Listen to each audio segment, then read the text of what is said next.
L'Open Campus de Brest organise la 8e édition de son concours d'éloquence. Dans ce concours, les étudiants s'expriment sur scène devant un jury qui juge de la qualité de leur discours. Le thème de cette année, faut-il du courage pour avoir du talent? J'organise en binôme avec Jim Koulek ce concours depuis octobre et je coach également les 12 finalistes de ce soir. Alors mon conseil pour les participants, c'est amusez-vous, prenez du plaisir et n'oubliez pas, vous êtes les meilleurs. Je suis un peu stressée parce que forcément il y a beaucoup de monde et c'est pas quelque chose qu'on fait tous les jours. C'est la première fois que je fais ça, j'aime pas trop passer à l'oral de base.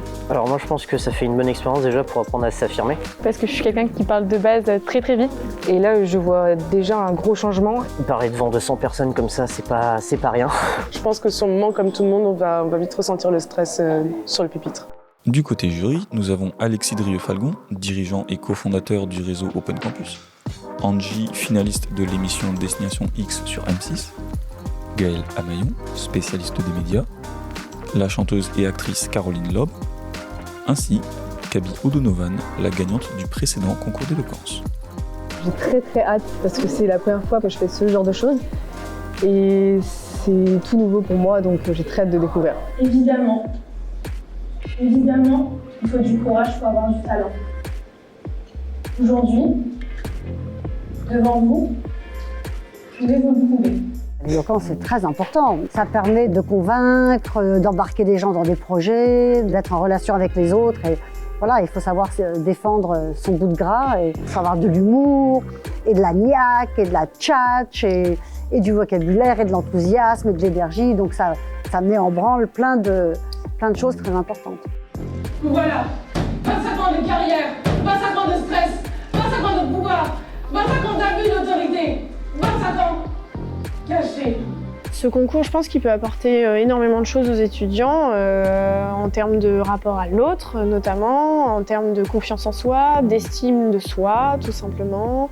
Être éloquent, c'est quelque chose qu'on a pour toute la vie, quoi. Si on le nourrit, si on l'alimente, c'est une chance, je pense. Donc c'est un concours qui a beaucoup de valeur et beaucoup de richesse là aujourd'hui.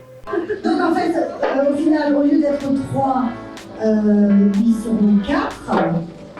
Et c'est vous, le public, qui allez choisir la personne qui va gagner. La gagnante du concours d'éloquence 2024 est...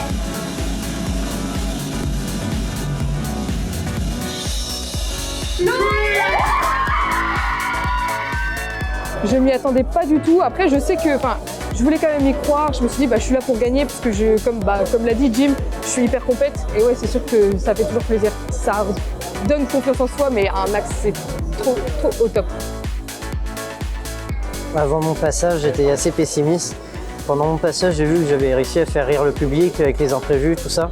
Vous êtes de nouveau premier, vous voyez déjà sur la première marche du podium, en train de célébrer votre victoire. Vous faites un boulet-boulet dans la tête. Mon texte a fait plus rire que ce que je pensais.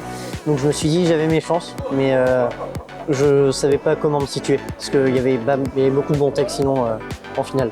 C'est vrai qu'il y a eu 4 finalistes au final au lieu de 3. Donc c'est vraiment une chance pour moi. Et pour moi, la meilleure des victoires, c'est vraiment d'avoir eu le Golden Buzzer. Car sur tous les finalistes, je suis la seule à l'avoir eu. C'est un vrai coup de cœur pour nous deux. Et du coup, c'est nickel.